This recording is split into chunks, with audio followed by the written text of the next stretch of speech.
Hello Aquarius, welcome to the Plaid Sheep Oracle.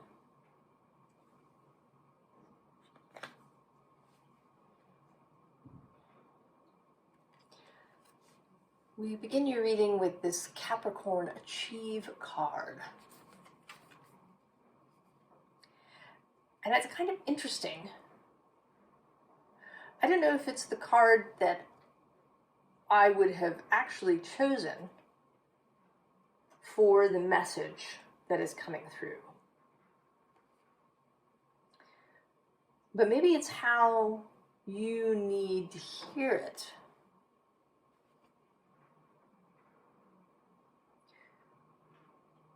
In this idea of achievement,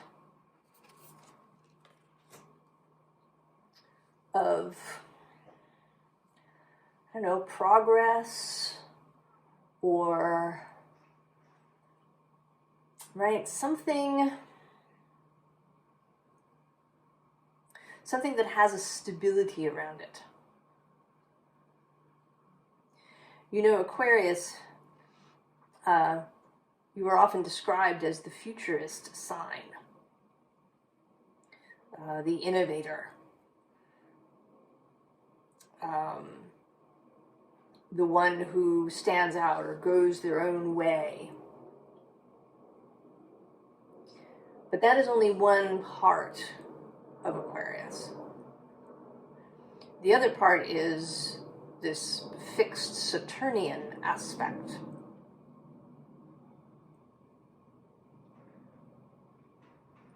That wants stability.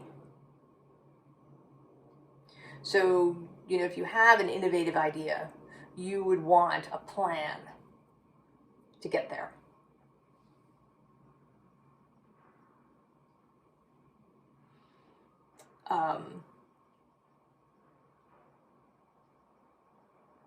So maybe you need, in this moment, this Capricorn reassurance.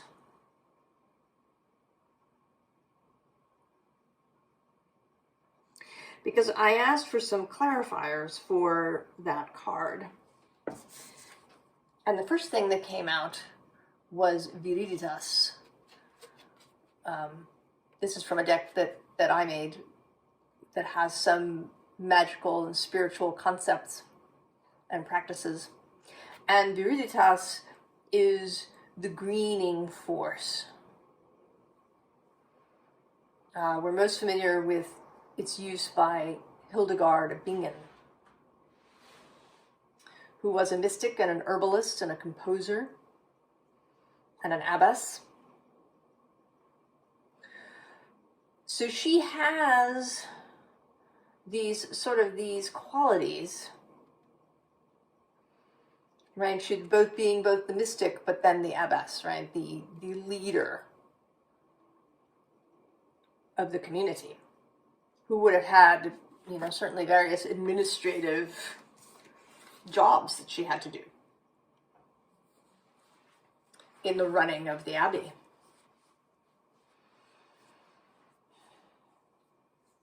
And the second card is from my Spirit Animals Knowledge deck, and it's this fox.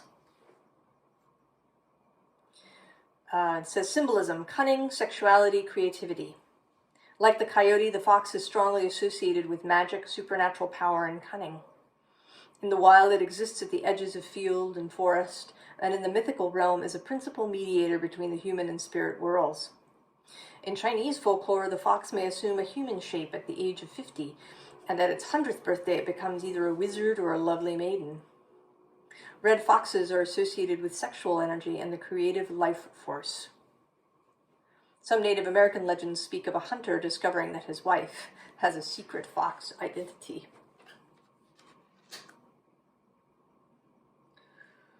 Your secret fox identity, Aquarius.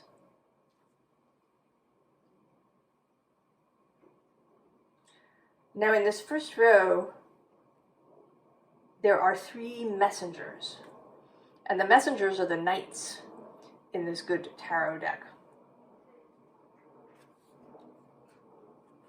we start with the messenger of fire.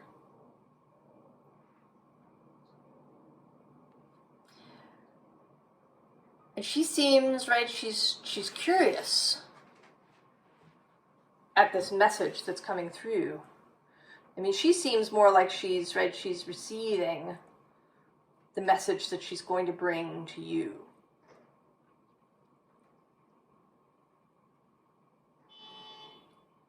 And she's curious, but little, I don't want to say apprehensive, but cautious, perhaps, wary.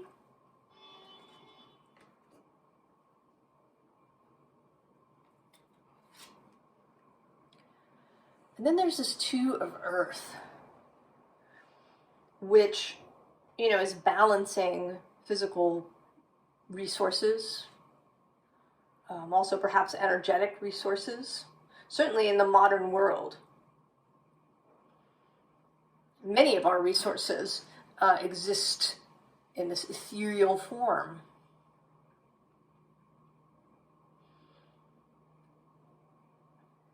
And not just resources, but tasks.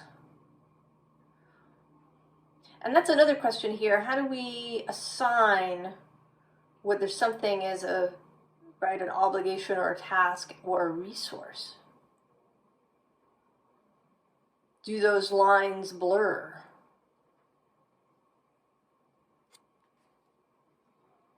And how are you engaging in this process? Is it laborious? Onerous, exhausting, or is there a lightness? Is there an ease? Is there a joy? Is it fun?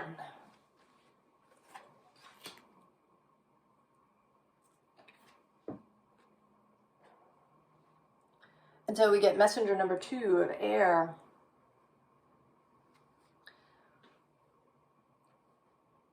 And she feels she is definitely more fully receptive to what's coming in. And if we do see these messengers sort of as parts of yourself,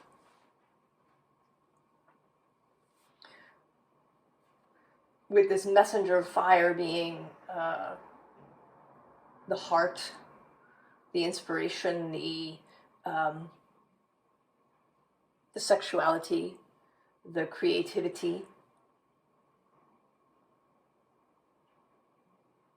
and in a very expressive way, right? The Knight of Wands is normally a dynamic figure, often seen as the fastest knight in the deck.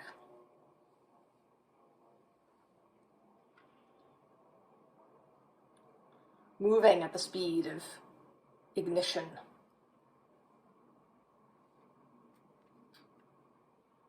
But this may be more familiar, right? The messenger of air. Thoughts, ideas, downloads.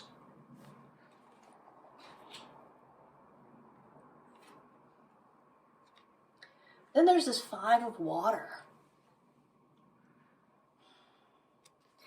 Right? This feels less like disappointment and more like angst. Like agita.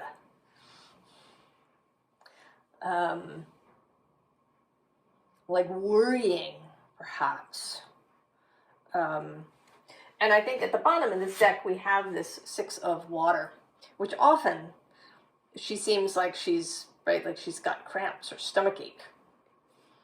Right, like her, maybe her stomach is tied up in knots. And she's holding herself there.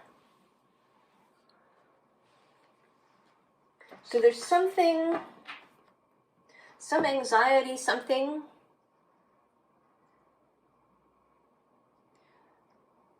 that is holding you back, Aquarius, from your fullest capacity, from your fullest achievement.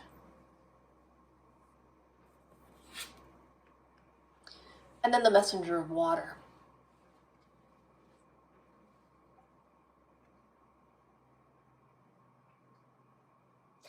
And I feel here like she wants to be convinced, but she's skeptical. Especially perhaps because this messenger is so small, right? This little seahorse that's come to deliver the word of the water.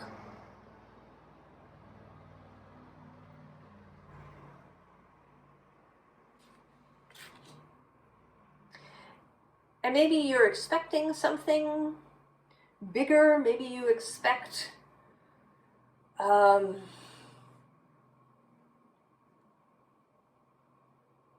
something giant to come in if it was really powerful. Maybe you expect power to be big.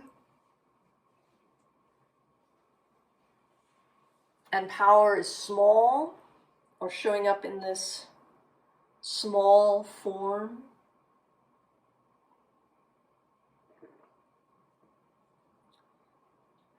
You know, maybe you've had a small, what feels or seems like a small idea.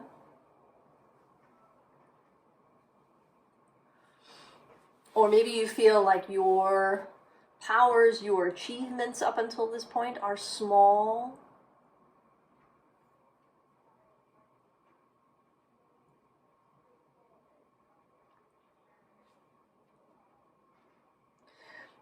But there is a way that this will grow. Right? Even if it starts small, it isn't necessarily going to remain that way. Because we go from this messenger of fire, the knight in this deck, to the queen of wands, the queen of fire and vibrancy. And below her is the empress.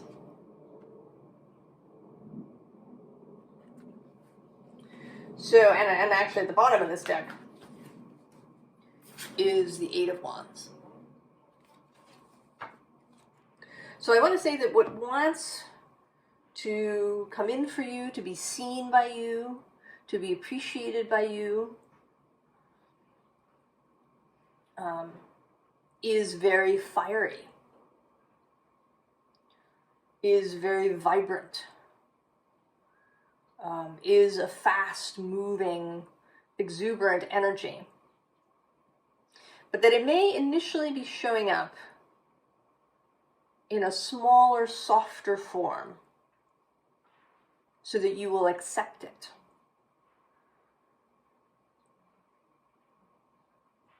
So that you can kind of grow into it, that it can unfold within you.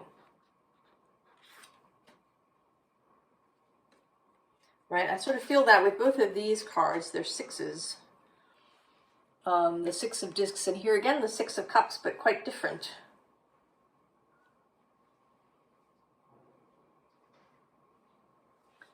Right? A sort of a sense of more gentle arrival.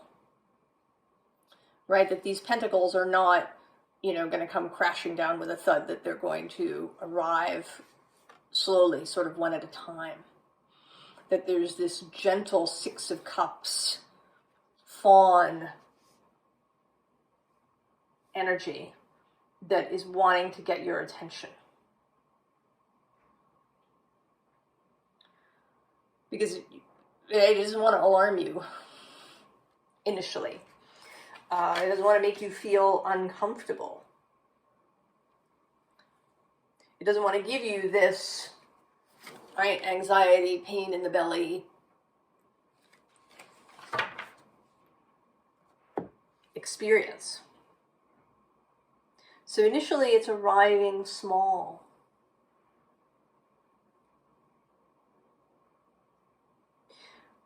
But eventually, once you really see it, once you acknowledge it, once you accept that it is there and that it's part of you,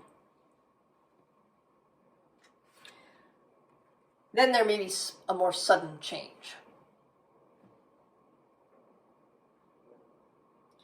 But if you've been, carrying crap around with you from the past, baggage,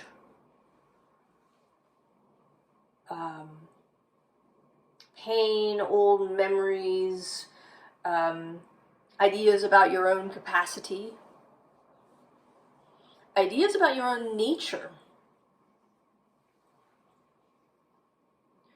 You know, you may have come to think of yourself as very, intellectual, perhaps, as Aquarius.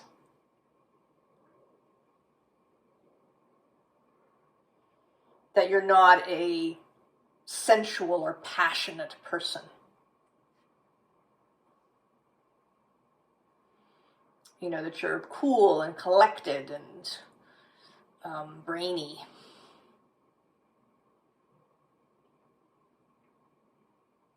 And we do have a sense often that these things don't go together. Right? Like beauty and brains. We don't think those two things go together. Like Rita Hayworth, who is a scientist and a mathematician.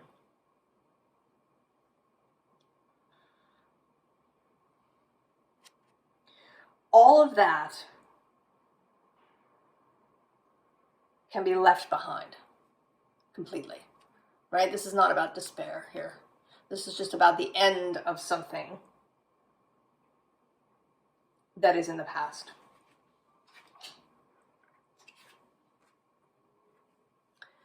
And then we have this 7 of discs. It says perseverance, but I don't really like that word, as we know.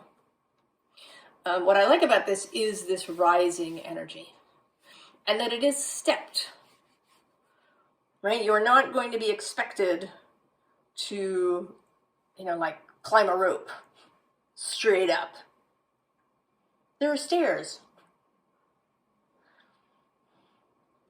There are stairs to this next place.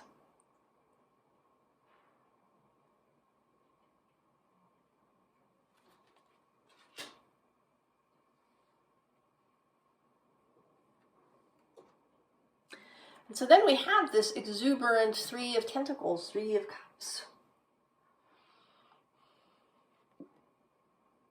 Right? This party going on. Right? And I see you here as this squid that's been just raised up and out. That you've been lifted.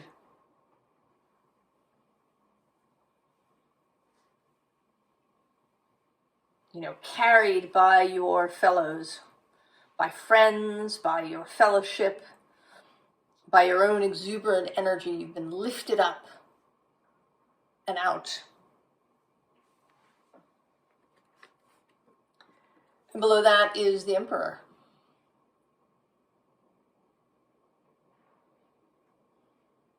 More fire and also, for me, Capricorn energy. The ability to lead, the ability to use your power.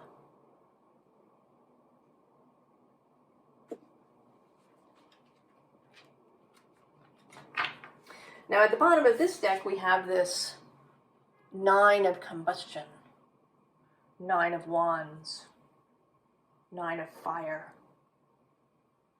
And here, I think in really showing how you learn to manage these inspirations, right? These magical ideas, these fiery inspirations that come to you. So that is totally possible. It is totally possible for you to be an exuberant, passionate, sensual person. Without blowing everything up.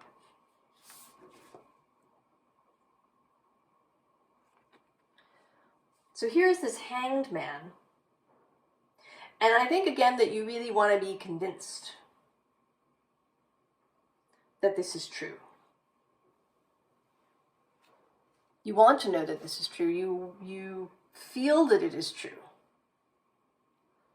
But I don't know if you can see it here on the camera. There is a sort of a wolf over here.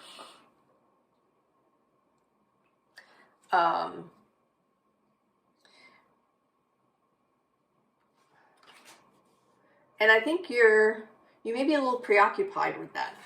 You may be thinking that if you go this route, that if you become this fool, just sort of rushing in down the mountain, happy Aries energy, that what's going to happen is that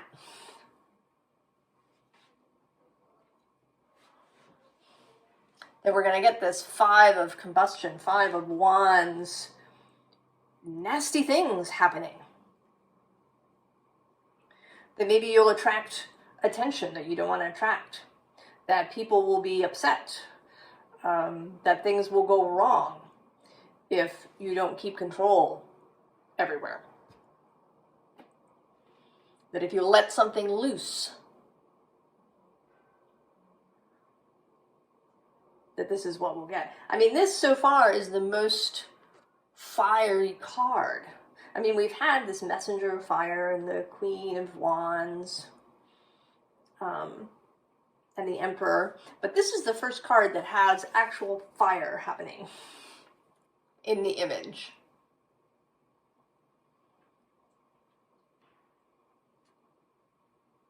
And this is a Leo card. Traditionally, Saturn in Leo.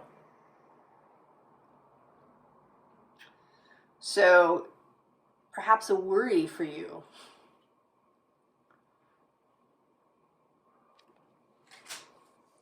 That things will go terribly wrong. And so you've got this Eight of Swords thing happening.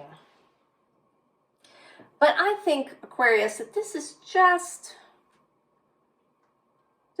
the last ditch defense of the old ways of being, of the old beliefs. Because right under this, we have the Queen of Swords.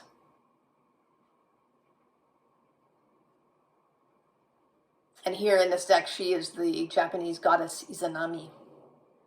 She is a creator goddess. As well as the Queen of Air, the Queen of Swords.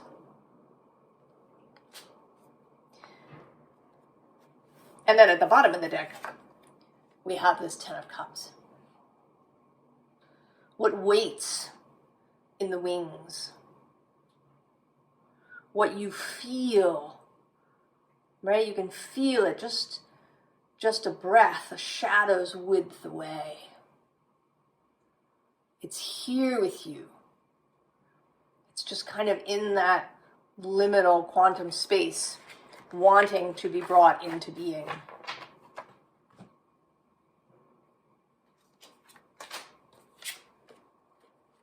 And then the Queen of Wands again.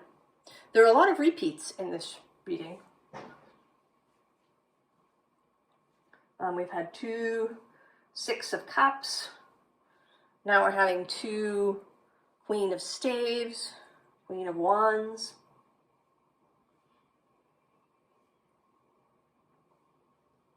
The Two of Earth will repeat again shortly. So she is very sovereign. Very much in control of herself. She is inspired, she is sensual, she is sexual, but she's not out of control. She is the master of her inspirations and her impulses.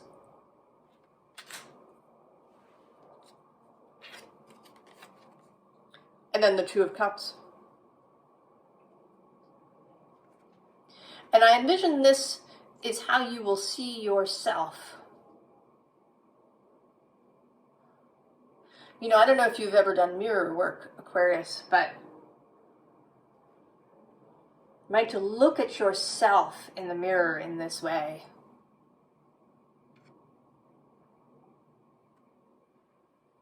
To see yourself fully, to feel passionate about yourself.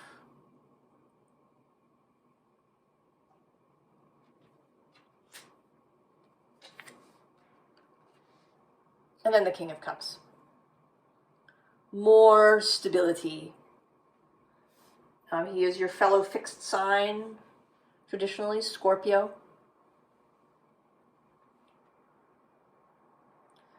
emotions and emotional expression under full control.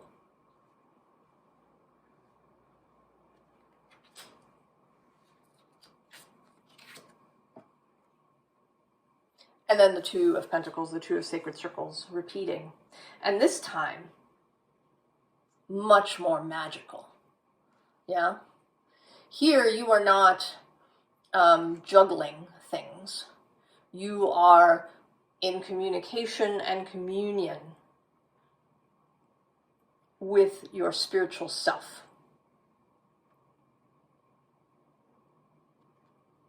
You are fully in contact, not only with your spiritual self, but with your animal self. I mean, that really, right, all of these animals, there's the Capricorn goat, and the goat is certainly associated with sexuality, with satyrs, with Pan.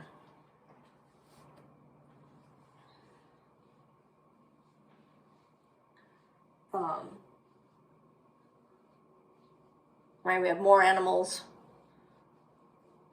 Down here we have this bear self.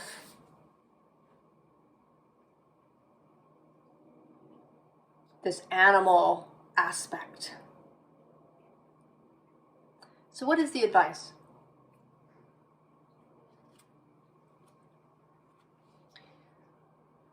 With this Seven of Wands, I want to say the advice is to relax your guard. Because what's here is just this dove. This dove of this Ace of Pentacles.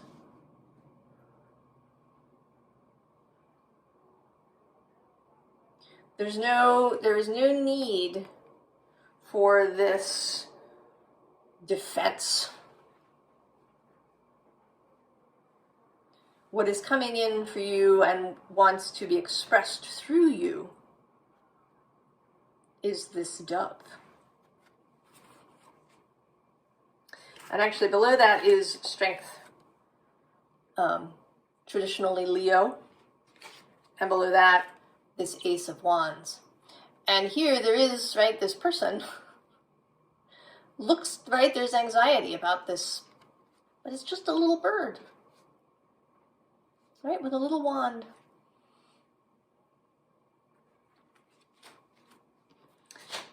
At the bottom of the deck, we do have this Three of Swords, right? This anxiety, this fear, perhaps, of this combustion. But next to that is the King of Cups, offering his cup.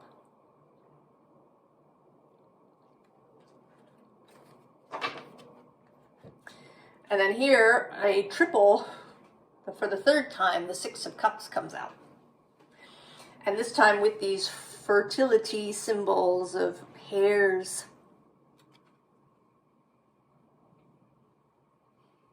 Also courage with the hair. I sometimes talk about Terry Pratchett here. I haven't in a little while, I think. But in one of the books, there's this story about the hare leaping into the fire, right? When the remains of crops are being burned in a field, that the hares jump through the fire. The hare jumps into the fire.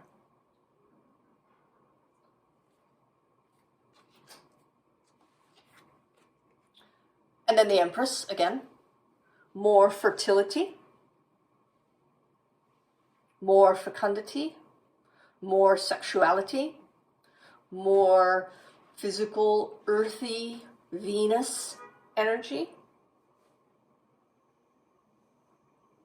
You know, and it's interesting, Venus didn't come out here, right? It was Capricorn. But at the bottom of the deck, when I finished shuffling, we had both Libra and Taurus. Venus's signs, where she is the guide.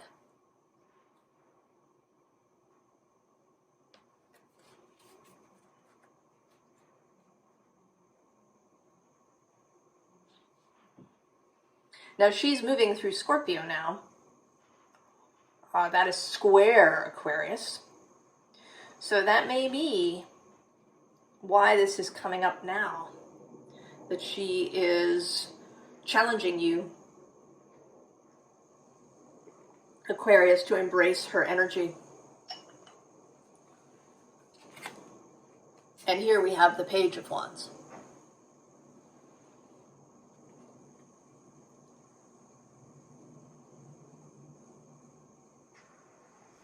You know, and here she is, right? She's this girl, little girl here. And there's this apparently, you know, large bull here, although he's just a statue. And she is unconcerned. She is unconcerned. She is totally, right? She's going to go out. She's probably going to get her dress dirty. She's going to do some fun things. Play some exciting games.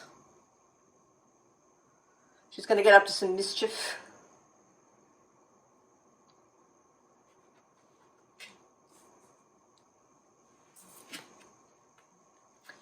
And then the Hierophant. And this particular Hierophant, where the papal seal, the seal of officialdom, has been broken open.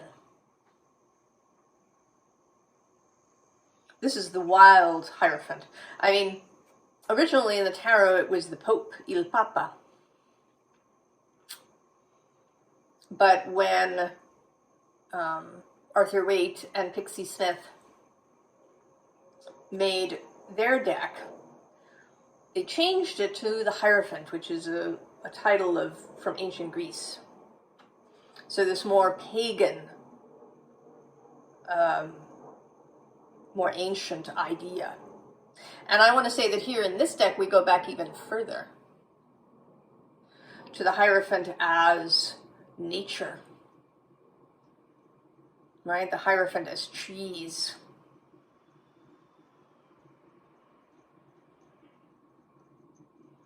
As all the ways that nature speaks to us about our own souls.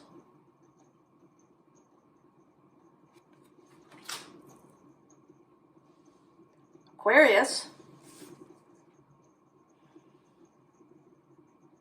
I want you to break out your secret fox identity. Allow the viriditas, the greening force, to rise through you. I wish you the very, very best, Aquarius, and I will see you next time. So long.